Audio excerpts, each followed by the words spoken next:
Hello and welcome to another edition of Pulp Picks. My name is Patrick. I'm Fritz. And we're here to give you this week's reading recommendations on the last Wednesday in October. Yes, it's nice and dreary out. Yeah, yep. It's gonna be a good Halloween. And you're starting with your pick is a very Halloween thematic kind of book. Yeah. In fact, I watched this movie a few years ago with my middle son, Ian, and for Halloween, and he decided he was too young for it because there were heads being lopped off and blood everywhere. You should have told I was like, I don't know, you're 12 or whatever at the time. Yeah.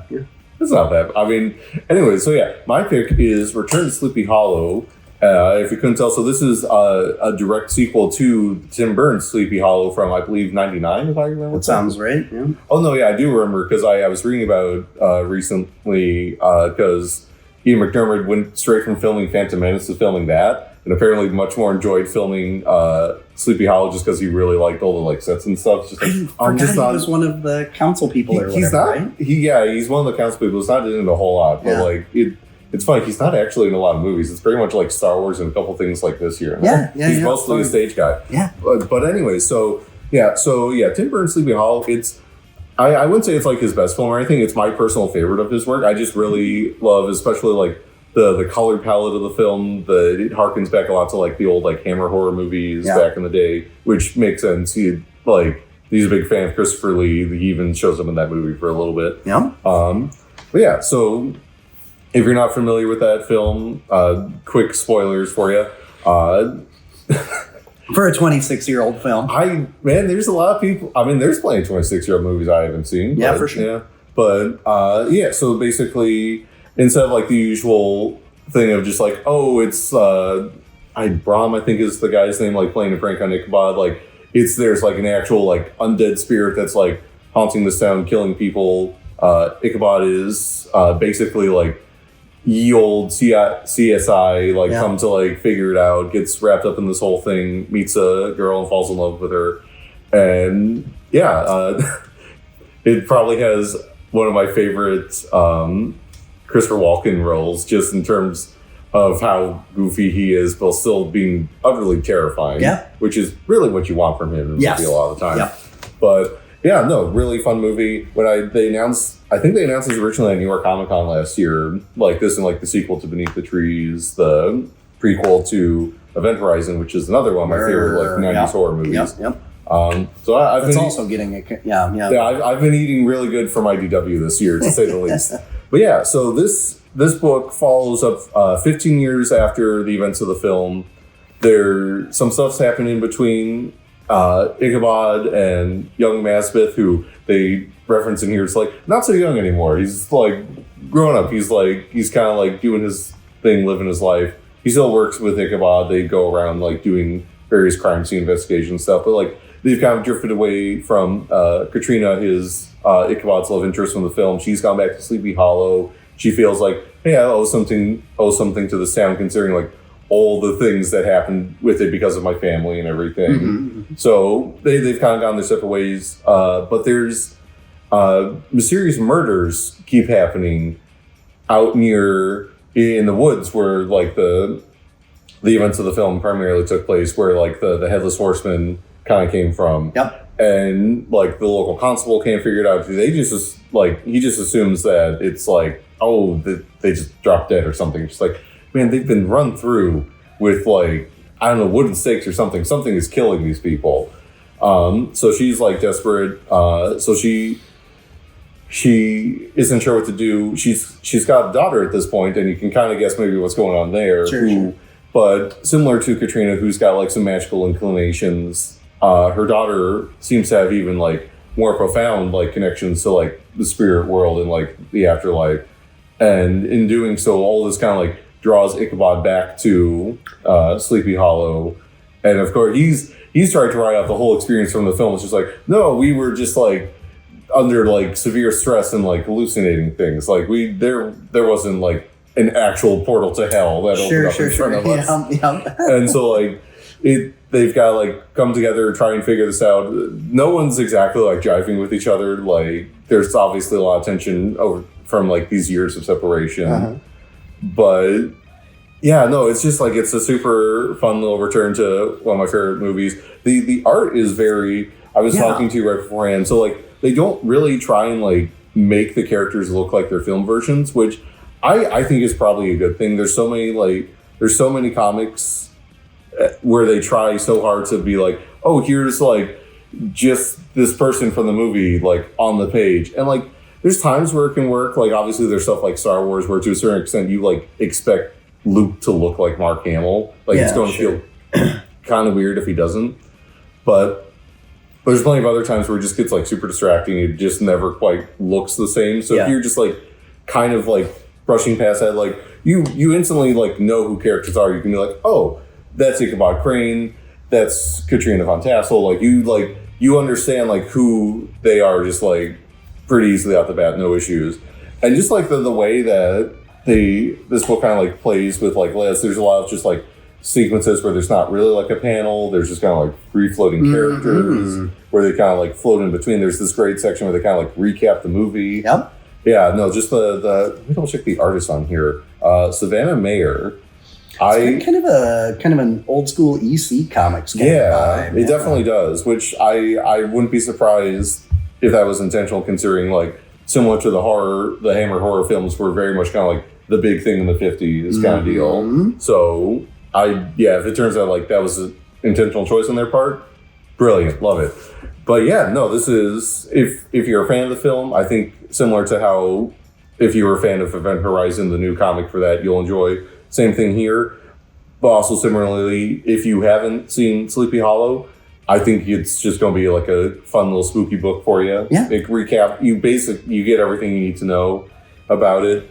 The only thing it's really missing is the score. I really like the score from that movie, but yeah, no, it's a fun little read. Well, theoretically, you could just pull that up on YouTube and listen to it while you're reading the book. Yeah, no, it's. Oh, I should do that now. Yeah, it might enhance the experience. Yeah, but yeah, no, I really enjoyed this because you always run this gamble when you're revisiting something that's like years and years old. Like, can this new thing recapture that same magic? And like, it's off to a good start. I'm really excited to see what happens. There's some really scary stuff going on in these woods. There might be more than just the Headless Horseman haunting it at this point. I also just the cover itself is just like such a fun like image that's like conveys like this really unsettling like vibe that the whole book kind of is filled with. It's I don't know, perfect book to come out this week for me. Just absolutely adore that film. Timing. They've been doing much better. It feels like and just horror books in general have been taking off with comics the last handful of years. Yeah. And there was another horror book that almost made it up here this week. We'll get to that later. Yeah, but it always felt like with Halloween, stuff was coming out after Halloween. Yeah. And it's like, well, that's dumb, but this is perfect timing. Like, who doesn't want to read about Sleepy Hollow at Halloween time? Yeah. No, absolutely love this. Also, really not related, but like Sleepy Hollow is just one of those like it's such like an American like horror story. Yes. Like because so much of like a lot of the other like horror stuff that we've got out there, at least in terms of like older stuff, is brought over from like Europe or is like based on like other like history, myths and legends. Yeah. Whereas this is so like I went to a art exhibit a couple years ago that was about like kind of like very trying to think how to best describe it, like American like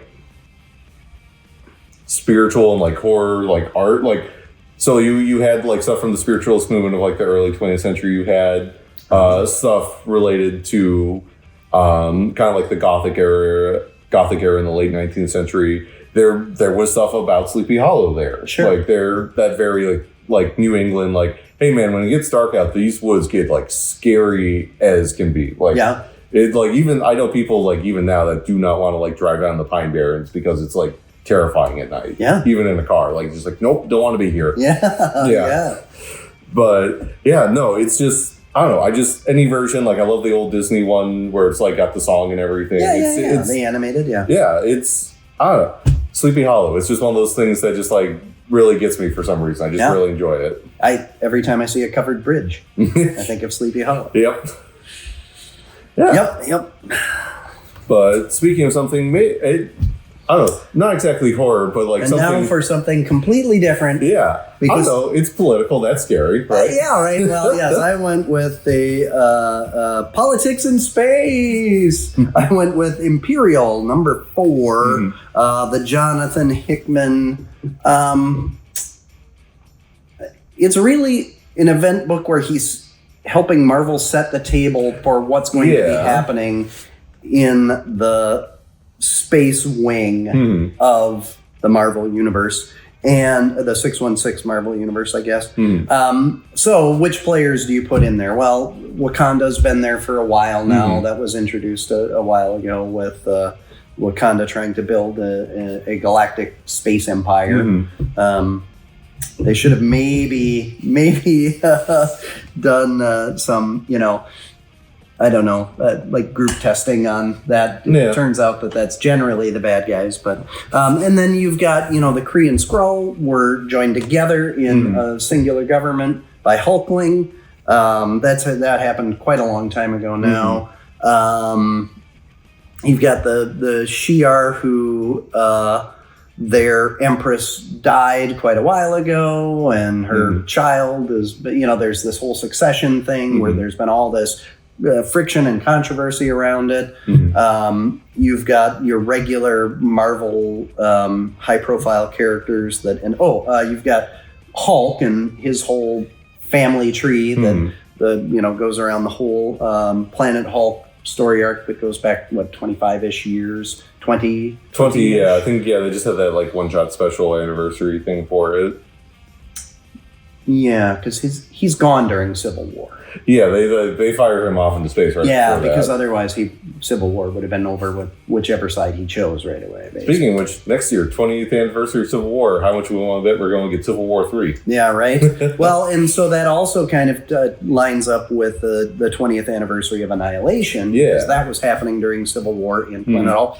Golden era, really, at the early 2000s for Marvel, and some great storytelling. So you do have Nova, who's the major player in Annihilation and Annihilation Conquest. He's out there trying to figure out who's been assassinating these leaders of these different groups out there. And so he and Peter Quill and Shuri have been investigating it, and they found out last issue who was behind it, right? At the beginning of last issue or middle of last issue. And so now they're trying to hurry back to where everybody else is stuck because it's a powder keg and they know that the fuse is going. So what happens? I'm not going to tell you. Lots of punching. A lot of punching happens. Who is punching who, that all lines up in a way that, am I going to say, are there twists and turns? Yes. But after you read this and you go, okay, this is where we're at now. I kind of had to sleep on it a little bit and digest it, because I think in storytelling, we're so used to things being tied up in a nice little bow. And it's not that doesn't happen here. It's just, I think it's kind of uncomfortable. Well, how's that? Because there's I'm dancing around this, obviously. Yeah, without getting too into it, there's a big moment that effectively doesn't happen in the book.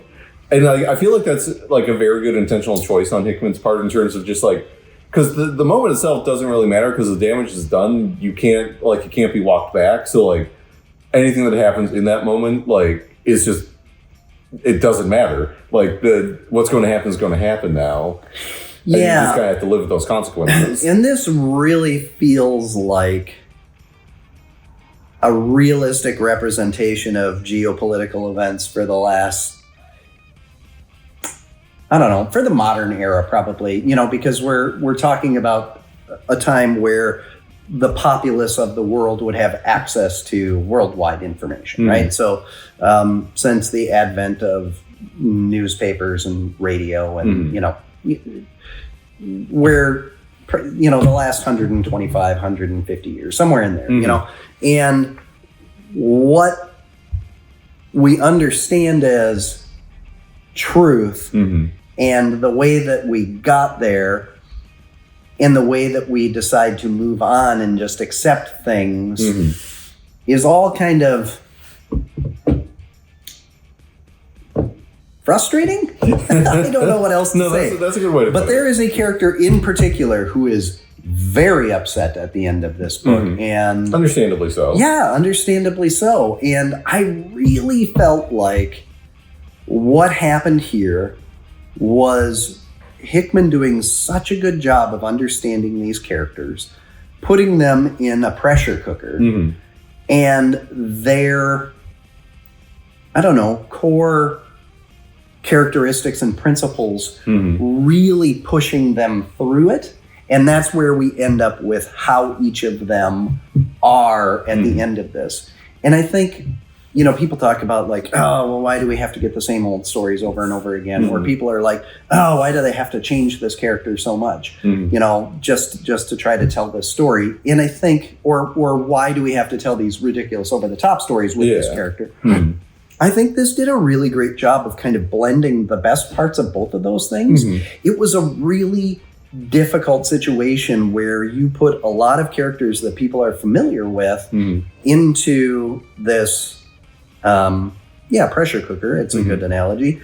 But Hickman understands those characters really well and knew going into it, like, if this is what's going to happen, this is how all of them are going to react. Because I've read a lot of, modern Super Skrull and modern Hulk and modern Nova and modern Star-Lord and, all of those characters. And I really felt like Hickman got the characters. So he was able to push them in very interesting directions and tell, dynamic, fresh stories about them without making it feel like this is a different character. It's just, the dressing of Star-Lord on top of a different person. Yeah. Because that never quite feels right. Yeah. Like, if you need somebody to be different than Star-Lord, then just write a different character. Yeah. Right? But anyway, so I felt like, and I think that's kind of Hickman's history in writing comics, right? Like he really gets to know the character, really gets to know the history of them and kind of, strip them down to their core and put them in a really difficult situation.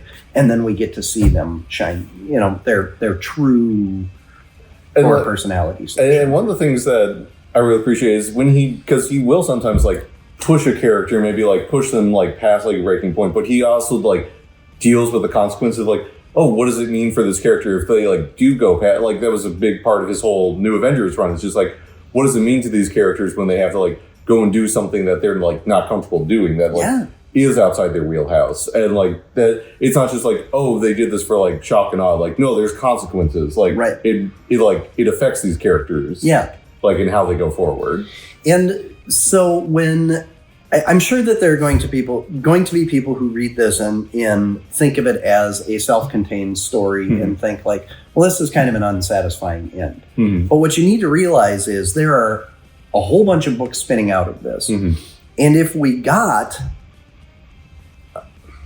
a just ending out of this, it wouldn't set us up for those books to be ready to take off and have really, really interesting stories. And I do think this is just kind of a more realistic ending. I mean, it's weird to say when we're talking about comic books that are about space politics. Yeah. Well, I mean, and he's done this because like he's done this a couple times now for Marvel for the last couple years. Like you had Hoxbox relaunching the X-Men stuff that was like, here's the playing field. Same thing with Ultimate Invasion, setting up the new Ultimate Universe. Like he's very good about like, here I create this like world, everyone else have fun with it kind of thing. Yes. Like you were saying, we've got all these titles coming out. We've got coming out next month. We've got the new Nova and She-Hulk books. Yeah. New Black Panther series starting in December. I think that one's just going to be a mini. They haven't like announced teams or anything yet necessarily, but there's going to be 2 more books coming. There's stuff that happens in here that's just like, I feel like there's like other books to be announced then. There have to be, but I like think there's things that are like, okay, we have to follow up on these things now, right? Like, right. Well, and so now coming out of this, I won't list off the specific parties again, but the many of those specific parties that I mentioned at the beginning of this are now at critical junctures in their societies or their individual life, and they've got a whole bunch of stuff that they're really going to have to address now, which is great because those are all stories that are going to be dynamic and interesting and fun for us, the reader, to enjoy. All right.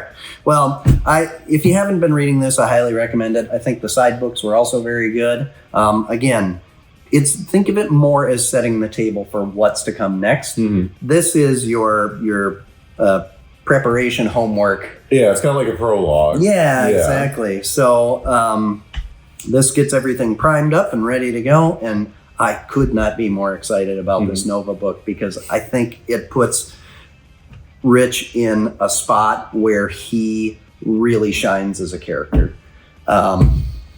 Him against the galaxy, doing what's right in the face of adversity. It's going to be so cool. All right. We went with an annual. We don't pick a lot of annuals. To be fair, I don't make a lot of annuals. Well, and most of them are just kind of filler poop issues, if we're being totally honest. It's kind of thing nowadays where, like, if you got that, like, odd week out, you put out an annual kind of thing. And they did that. But it's an annual for Absolute Batman. And we've got Daniel Warren Johnson telling the lead story here. So it's Daniel Warren Johnson writing and drawing the lead story. We've got a middle story written and drawn by James Harren of Ultra Mega fame. If you read that series, which you should. That's where I recognized his style from. And then Meredith McLaren doing the final backup story, also writing and drawing that. So it's a very writer artist every book, which I think is very much to its strength because it's all three of these people are three of my favorite writer artists, and they all shine here. This should be the template for annuals going forward. Marvel, DC, come on, this was so much better done than anything else, and so it tied in nicely with the ongoing series in that it tells prologue stories. So obviously, the cover feature here, we've got Daniel Warren Johnson drawing Batman. I believe this is supposed to take place right before kind of the events of issue 1. This is him before the city at wide really knows of him, has seen him. And if you couldn't maybe guess from the cover, he's going to go beat up a bunch of racists. Yeah, it's by happenstance, though, right? He's not he kind of just gets drawn in. It almost has a very Western feel, just this guy kind of passing through and just gets drawn into this. It's totally good, the bad, the ugly, fistful of dollars kind of thing, which typically we see in Punisher stories. This actually kind of felt a lot like a Punisher story or a Captain America story, even where they're in a place, they're doing their thing, they're there for something else, and they see something is happening and they can't not get involved. Really good. We were talking earlier about what an interesting person Daniel Warren Johnson must be. His artwork seems so violent, and yet this story seems to really question all of that. And I think part of it's just he's very good at capturing dynamic, energy-packed images. And so maybe, you just think he's, I don't know, I don't want to say pro-violence, but that he thinks violence is cool. I mean, but at the same time, you read I think that punctuates all of his work is very much the fact that you need to care about each other. Whether it's his more kind of independent work, Murder Falcon or Do a Power Bomb, or his more kind of IP-based stuff like Transformers, or some of his stuff he's done for DC Marvel before, Beta Ray Bill or Wonder Woman Dead Earth. A huge chunk of it is if you aren't loving and taking care of each other, all this violence means nothing. Right, which is why, to just reference one of his Transformers run, he got Optimus Prime so right, because that's so much the core of Optimus Prime is this has to be for something. Otherwise, what's the point? That's what makes us different, and that's what makes Batman different here. But Batman has conflict with all of that. Yeah, because you get him meting out copious amounts of violent justice to these people. They're man, and a lot of people end up on the injured reserve after this.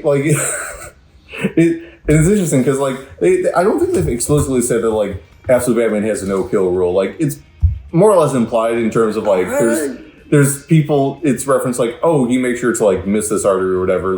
But he's definitely not above maiming that. Well, there's a line in here where he's trying to acquire rubber bullets and beanbags and stuff, and he says non-lethal, right? And the guy who's providing it says mostly, and less lethal. Yeah, and he says good enough. Yeah. So he's not trying to kill anybody. Yeah, but there's.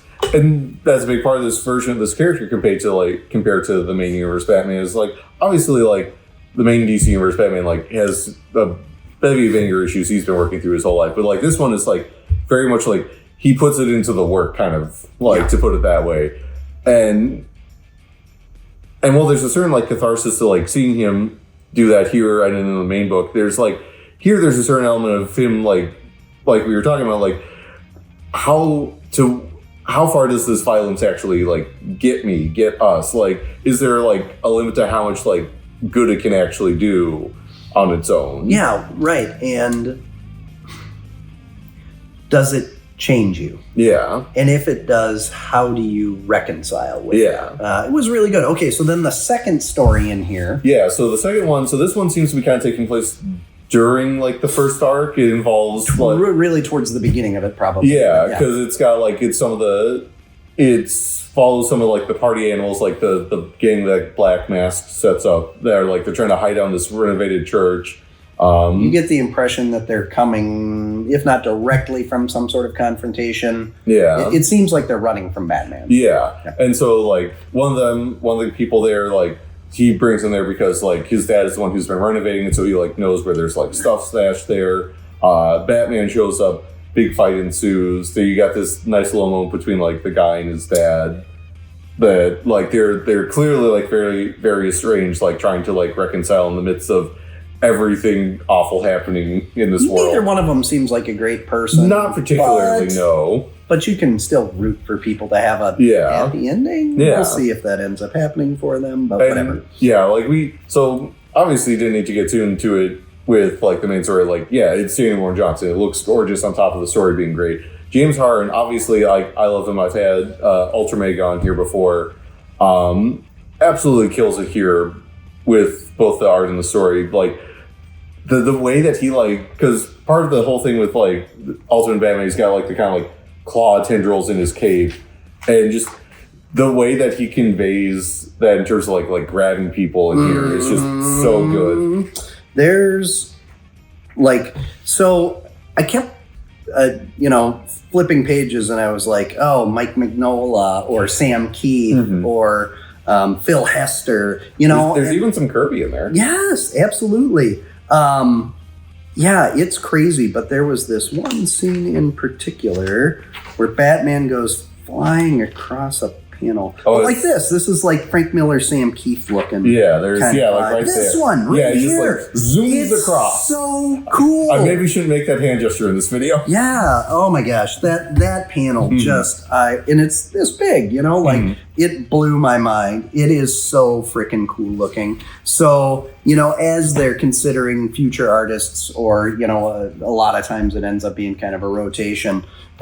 So an interesting thing there. So at New York Comic Con this year, DC announced a bunch of new titles that are coming out this winter, this spring, and a bunch of creative teams, not necessarily attached to the titles, but some of them they have announced the new Batwoman book. It's going to be Greg Rucka and Danny, the artist for the current Invisible Man book from the Universal line. Yeah, they're going to be doing that. There's going to be a new Lobo book written by Scotty Young with art by Jorge Corona, also coming out. Yeah, that'll be fantastic. Yeah, and then one of the other books they announced is The Demon, and they haven't said who, but James Harn is on the list of creators that are going to like be on one of these books.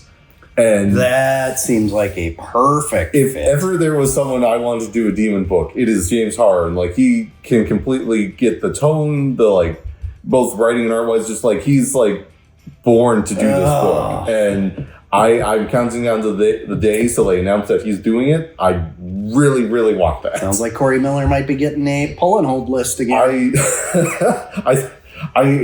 Oh, dude. Easily, like, if that book ends up being the book I think it is, easily going to be one of my favorite books of next year. Yeah. But yeah, no, Harn absolutely kills it here. Very similar. It achieves a lot of the same things that Johnson does with his work in terms of just like all this brutality, but like there's a very like human like core to it at the same time. Yep.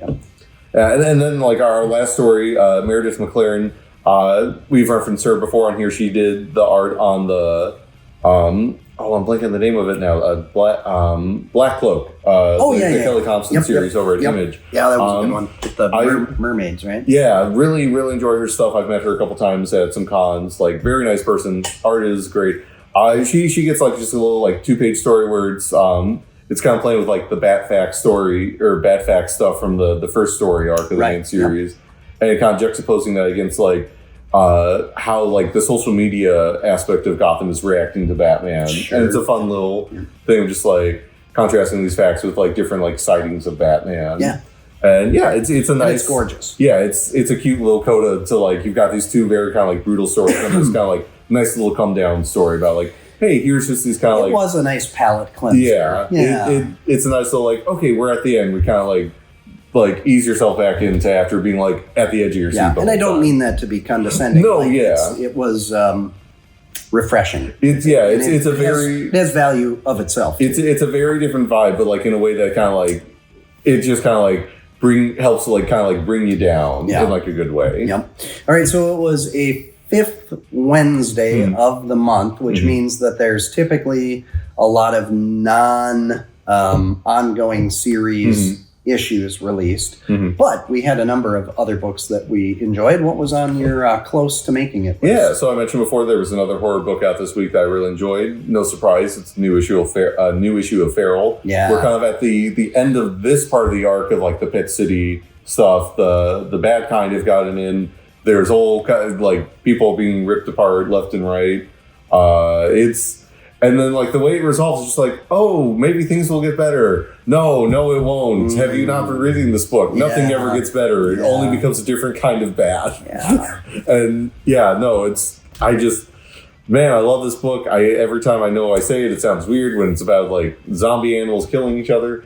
But it's such a good book, man. It's not for the faint of heart, for sure. Like, there's so many moments in here where you think, oh, something bad's really going to happen to someone you like. And maybe it does. Read it and find out. But no, absolutely loving that book. What about you, Patrick? Yeah, Thor was very good again. I'm enjoying that.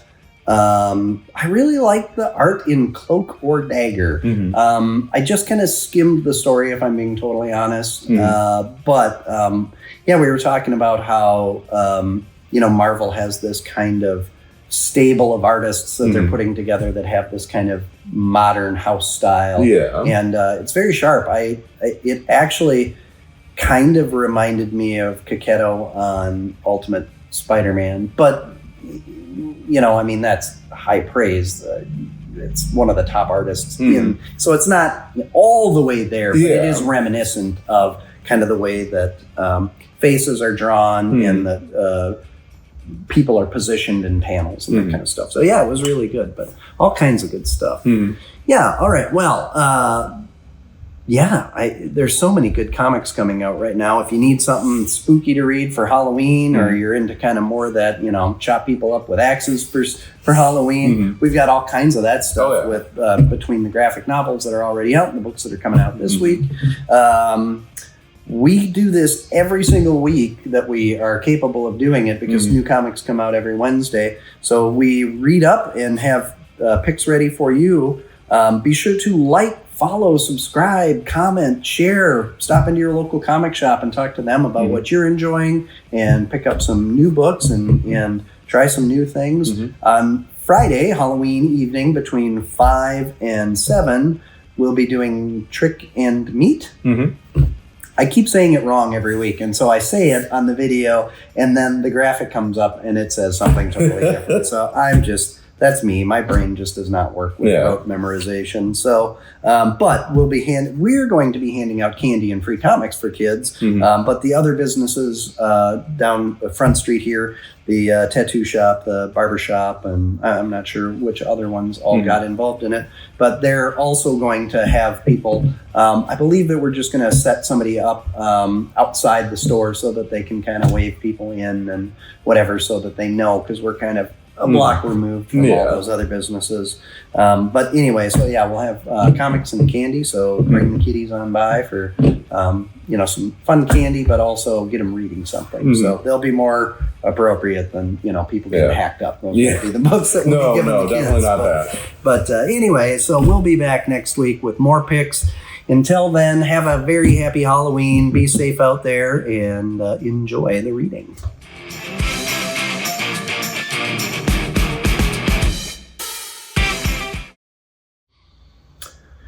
For it being a light week, we were really enthusiastic about everything. I was going to say, there's a lot of good stuff out this week. Yeah.